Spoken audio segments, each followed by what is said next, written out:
നീ എന്താ ആലോചിക്കുന്നേ? ഞാൻ നിനക്കൊരു ഓണസമ്മാനം വാങ്ങിയിട്ടുണ്ട്. സത്യത്തിൽ അത് തരാനാ ഞാൻ നിന്നോട് വരാൻ പറഞ്ഞത്. എന്ത് സമ്മാനം?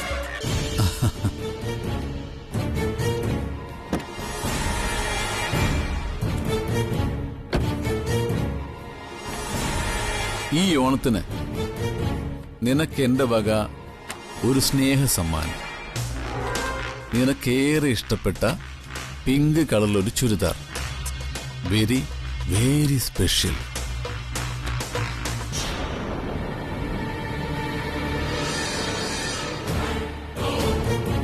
നോക്ക്, നല്ല ചേർച്ചയില്ലേ?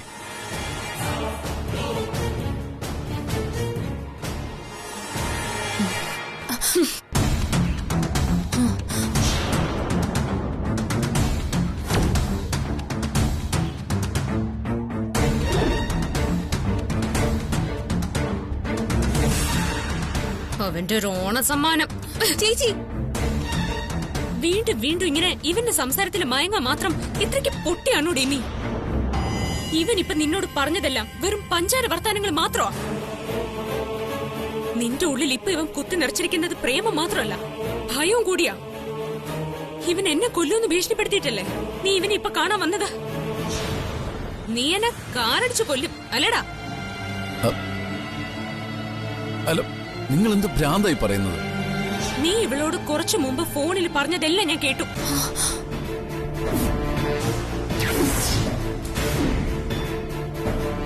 നിനക്ക് ഞാൻ പല തവണ മുന്നറിയിപ്പ് തന്നതാ. അതുകൊണ്ടൊന്നും നീ പിന്മാറാൻ തയ്യാറല്ല അല്ലേ?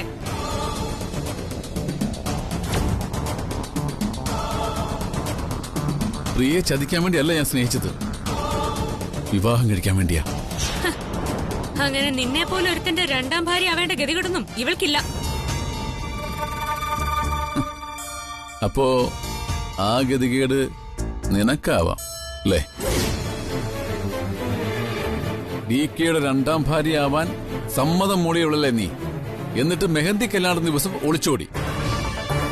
അന്ന് DK ഒന്ന് മനസ്സ് വച്ചിരുന്നെങ്കിൽ നീ ഇപ്പോ DKയുടെ രണ്ടാം ഭാര്യയായി അമരാവതിയിലിരുന്നേനെ. അങ്ങനെ സംഭവിച്ചിരുന്നെങ്കിൽ അതെന്റെ വിധിയാണെന്ന് കരുതി സമാധാനിച്ചാണ് ഞാൻ. എന്റെ കുടുംബത്തിന് വേണ്ടി, എന്റെ അനിയത്തിക്ക് വേണ്ടി ഏത് കുരിശും ചുമക്കും ഞാൻ. എന്റെ ജീവിതം നശിച്ചാലും എന്റെ അനിയത്തിയുടെ ജീവിതം നശിക്കാൻ ഞാൻ സമ്മതിക്കില്ല. ഇനി ഒരിക്കൽ കൂടി നീ ഇവളെ തേടി വന്നാ പിന്നെ ഞാനങ്ങ് ഇറങ്ങും. ദേ, ഈ കാലിക്കിടക്കുന്ന ചെരുപ്പുകൊണ്ട് പരസ്യമായിട്ട് നിന്നെ അടിക്കും ഞാൻ. ഇനി ഇത്തരം സംഭവങ്ങൾ ആവർത്തിച്ച അടുത്ത തവണ എന്റെ ചെരുപ്പ് നിന്റെ കരണത്ത് പതിയും, ഓർത്തോ? പിന്നെ സോഷ്യൽ മീഡിയയിലും ചാനലിലും നിറയെ അതിന്റെ നാറ്റം നീ സഹിക്കേണ്ടി വരും. വാടി.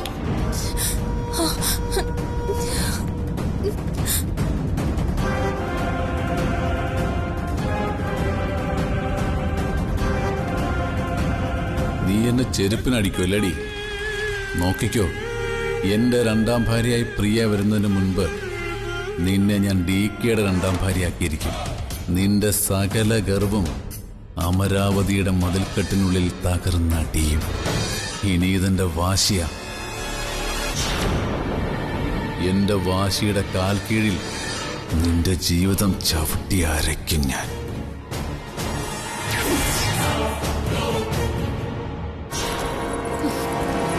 വാ.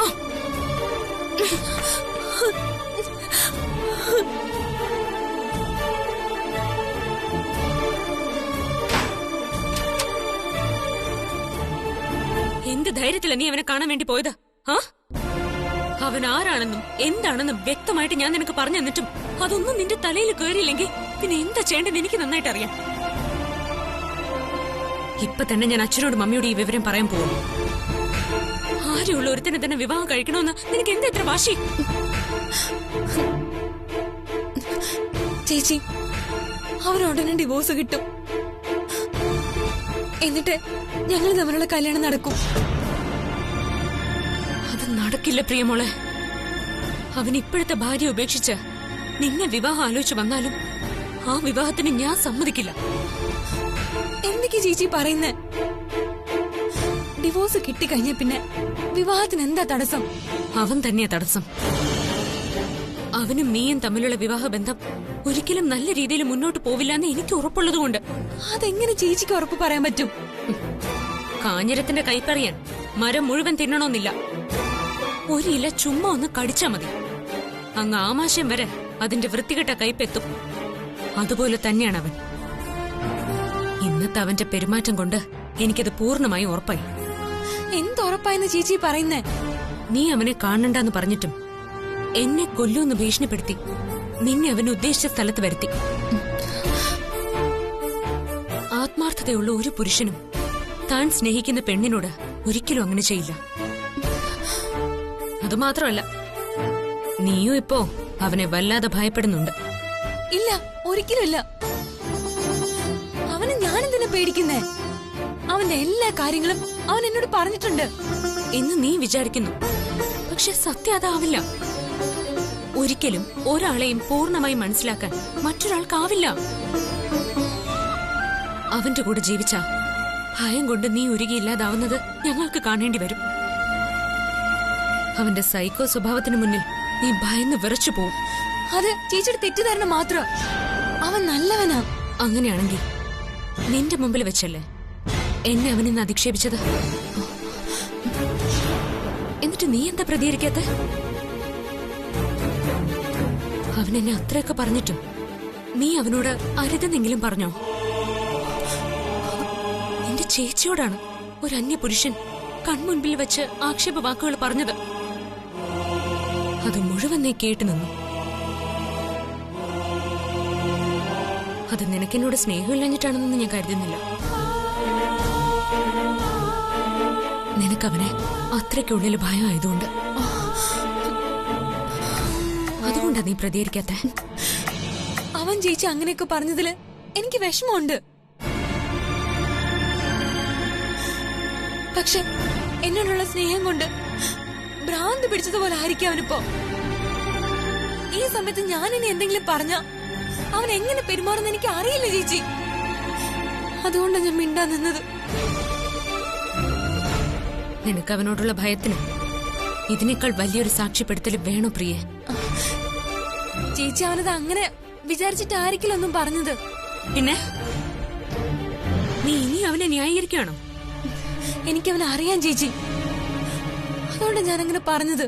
അടുപ്പമുള്ളവരെ കുറിച്ച് നമുക്കെല്ലാം അറിയാന്നുള്ളത് ഒരു ധാരണ മാത്രം. സത്യത്തിൽ അവനെക്കുറിച്ച് അവൻ നിന്നോട് പറഞ്ഞത് മാത്രമേ നിനക്കറിയൂ. അതൊക്കെ ശരിയാണെന്ന് കരുതുന്ന നിന്റെ വിശ്വാസത്തിനാണ് തെറ്റുപറ്റിയത്. നാളെ ഒരിക്കലത് നിനക്ക് മനസ്സിലാവും. ലക്ഷങ്ങൾ സ്ത്രീധനം കൊടുത്തിട്ടും വില കൂടിയ കാറ് സമ്മാനമായി നൽകിയിട്ടും സ്വന്തം ഭാര്യയെ പാമ്പിനെ കൊണ്ട് കടിച്ചു കൊല്ലിച്ചതും ഫാനിൽ കെട്ടിത്തൂക്കിയതുമെല്ലാം നമ്മുടെ കേരളത്തിൽ തന്നെയാ മോളെ. അവരൊന്നും വിദ്യാഭ്യാസം ഇല്ലാത്ത കാട്ടുവാസികളല്ല, സംസ്കാര സമ്പന്നരെന്ന് വിശേഷിപ്പിച്ച മനുഷ്യരായിരുന്നു. നമ്മുടെ ചുറ്റുവട്ടത്തുള്ള ആളുകളായിരുന്നു. അപ്പൊ പിന്നെ അവിനാശിനെ പോലെ സൈക്കോ ആയ ഒരുത്തൻ നിന്നെ ജീവനോട് വിടുമെന്ന് കരുതാൻ എനിക്ക് വയ്യ.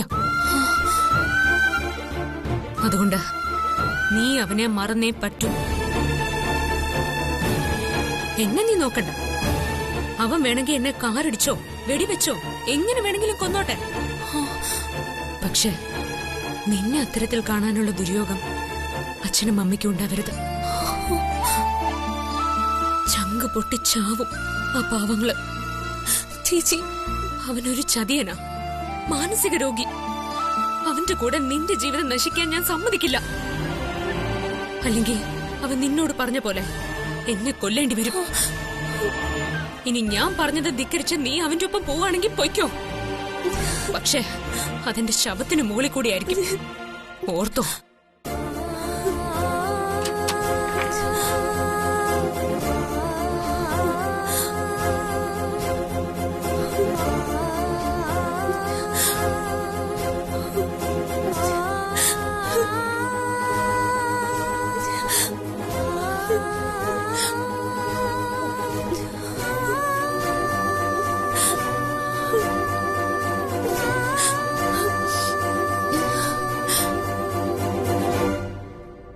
പറഞ്ഞു താരച്ചോടി കാര്യം?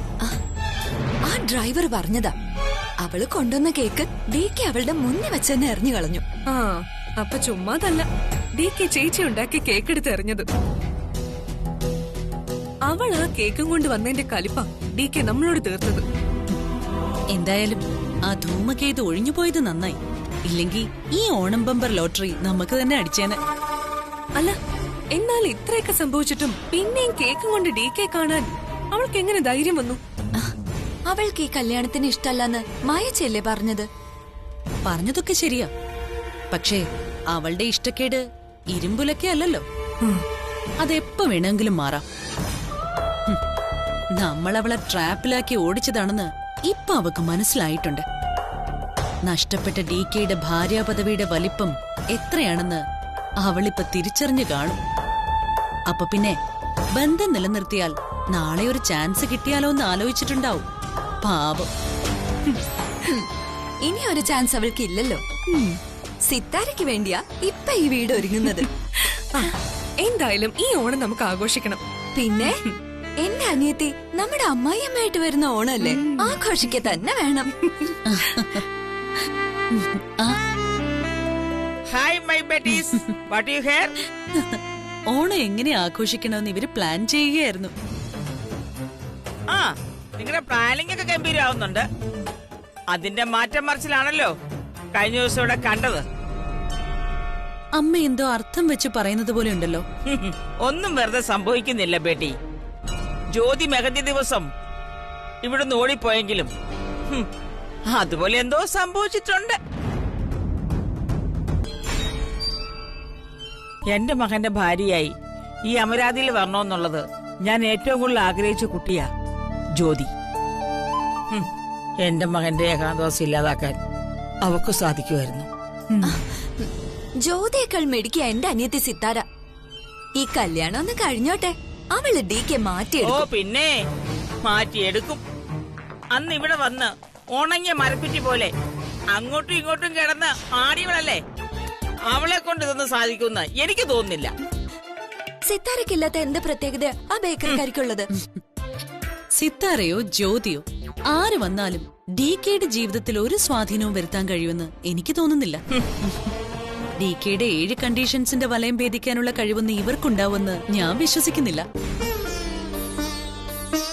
എനിക്ക് വിശ്വാസം ഉണ്ടായിരുന്നു.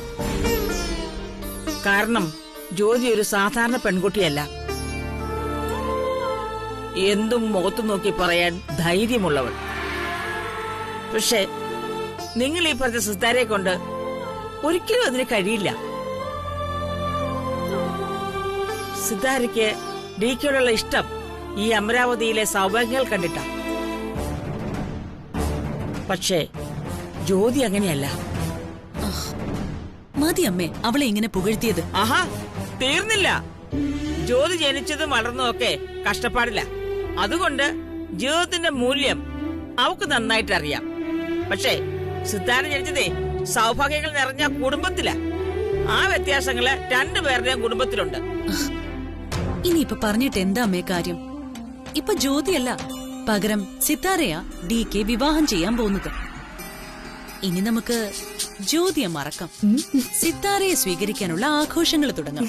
അത് ശരിയാ. ഈ ഓണവും കല്യാണവും നമുക്ക് അടിച്ചു പൊളിക്കണം. മുറ്റത്ത് പൂക്കൾ ഇടണം, ഊഞ്ഞാല് കെട്ടണം. ഒന്നിനും ഒരു കുറവും വരാൻ പാടില്ല. വേണ്ട. ഓണത്തിന്റെ ഒരു ആഘോഷവും ഈ അമരാവതിയിൽ ആവശ്യമില്ല. എനിക്കത് ഇഷ്ടമല്ല.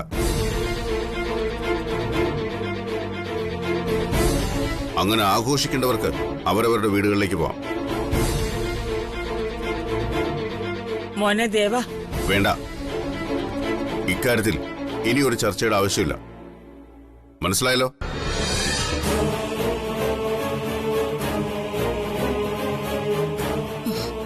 എന്താ അമ്മേ ഈ DK ഇങ്ങനെ? ഒരുപാട് കാലത്തിന് ശേഷം ഈ അമരാവതിയിൽ ഒരു നല്ല കാര്യം നടക്കാൻ പോവാ. അതിന്റെ സന്തോഷത്തിന് ഈ ഓണം ആഘോഷിക്കാമെന്ന് വെച്ചപ്പോ അതും വേണ്ടാന്ന് പറയുന്നു. എന്റെ മോനെ വിധി പാതാളത്തിലേക്ക് ചവിട്ടിത്താഴ്ത്തിയ ദിവസത്തിന്റെ ഓർമ്മയാ ഈ ഓണം. ഒരോണക്കാലത്താ സുപ്രിയ അവനെ വിട്ടുപോയത്. അവള് മരിച്ച ശേഷം ഒരു ഓണവും അവൻ ആഘോഷിച്ചിട്ടില്ല. ജീവിതകാലം മുഴുവനും DKക്ക് ഭാര്യ ഓർത്ത് ഓണം ആഘോഷിക്കാതിരിക്കാം. പക്ഷെ ഞങ്ങളോ? ഞങ്ങൾ ഈ വീട്ടിൽ വന്നു കയറിയ മരുമക്കളല്ലേ. ഒരു ഓണം വന്നാ അത് ആഘോഷിക്കാനുള്ള ആഗ്രഹം ഞങ്ങൾക്കും ഇല്ലേ? അതെന്തിനാ തടയുന്നത്? അമ്മ DKയോട് സംസാരിക്കണം. എന്തായാലും നമ്മൾ ഈ കല്യാണവും ഓണവും ഒക്കെ ആഘോഷിക്കും. അമ്മ അത് DK ഒന്ന് പറഞ്ഞ് സമ്മതിപ്പിക്കണം.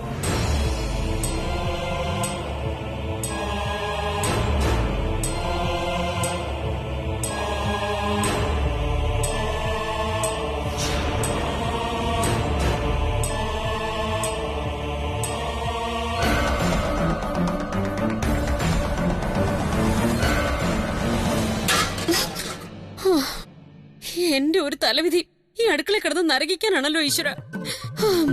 എന്തൊക്കെ സ്വപ്നങ്ങളായിരുന്നു. ജ്യോതിയെ DK കല്യാണം കഴിക്കുന്നു, അമരാവതി പോയി കുറച്ചു ദിവസം സുഖമായിട്ട് താമസിക്കുന്നു, അവരുടെ കൂടെ ടൂറ് പോകുന്നു, ഹോം തിയേറ്ററിൽ സിനിമ കാണുന്നു, ഈ വീടിന്റെ കടവെല്ലാം DK തീർക്കുന്നു, 250 പവൻ സ്വർണ്ണമിട്ട് ആ DK എന്റെ മോളെ കല്യാണം കഴിപ്പിച്ചയക്കുന്നു.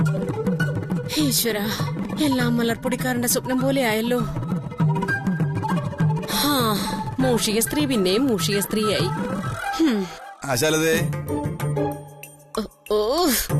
ഓണക്കോടി എടുക്കാൻ പോയിട്ട് എത്തിയോ? ദാ വരുന്നു, അലറണ്ട.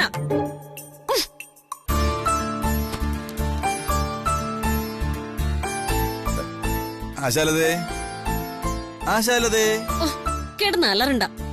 ആശാലത ചത്തൊന്നും പോയിട്ടില്ല. ഇതാണ് സന്തോഷമായിട്ട് വിളിച്ചാലും ഒരു നല്ല വർത്തമാനം പറയാൻ അവളെ കൊണ്ടുപോയി.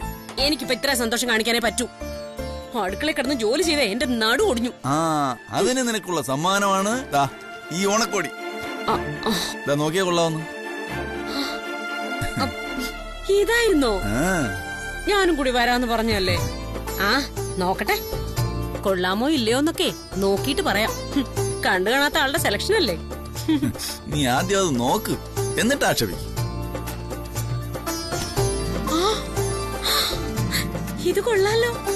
അങ്ങനെ സെലക്ഷന്റെ കാര്യത്തിൽ നിങ്ങൾ ബഹുമിടുക്കനായി. എന്റെ സെലക്ഷനിൽ തെറ്റിപ്പോയത് ജീവിതത്തിൽ ഒന്നേ ഉള്ളൂ, അത് നീയാ. ഇനിയിപ്പോ പറഞ്ഞിട്ട് എന്ത് കാര്യം? താൻ താൻ ചെയ്യും കർമ്മത്തിൻ ഫലം താൻ താൻ അനുഭവിച്ചിടുവന്നേ വരും. അനുഭവിക്കുക തന്നെ. നിങ്ങളിപ്പോ എന്തേലും പറഞ്ഞോ? അല്ല, എന്റെ സെലക്ഷൻ മോശമല്ലാത്തോണ്ടാണല്ലോ നീ എന്റെ ഭാര്യയായത് എന്ന് പറയായിരുന്നു. തലവരം അയച്ചാ പോവില്ലല്ലോ. നിങ്ങളെ പോലൊരുത്തന്റെ 2ാം കെട്ടുകാരിയായി ജീവിതം ഹോമിക്കാനായി എന്റെ വിധി. എന്നാ പിന്നെ നീ ഒരു കാര്യം ചെയ്യ്, എന്നെ ഡൈവോഴ്സ് ചെയ്തിട്ട് വേറെ ആളെ കെട്ടിക്കോ.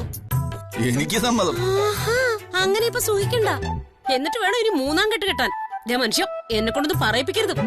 ആശാലതേ, ഒരു മനുഷ്യന് ഒരു ജന്മത്ത് ഒന്നിലധികം കുരിശ് ചുമക്കാൻ പറ്റില്ല. പിന്നെ ഇതേ ആ ശ്രീദേവിക്ക് കൊടുത്തേക്ക്. നോക്കണ്ട, അവൾക്കും കുഞ്ഞിനും ഓരോ ജോഡി ഡ്രസ്സാ. വലിയ വിലപിടിപ്പുള്ളതൊന്നുമല്ല.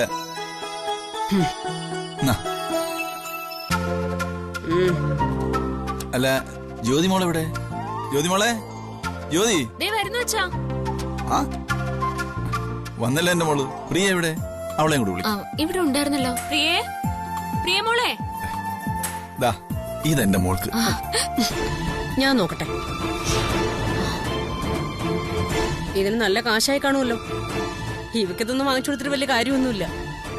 എല്ലാം ഒറ്റയടിക്ക് തകർത്ത് തരിപ്പണമാക്കി കളഞ്ഞില്ലേ ഇവിടെ. ആശാലതേ, അതൊക്കെ കഴിഞ്ഞില്ലേ?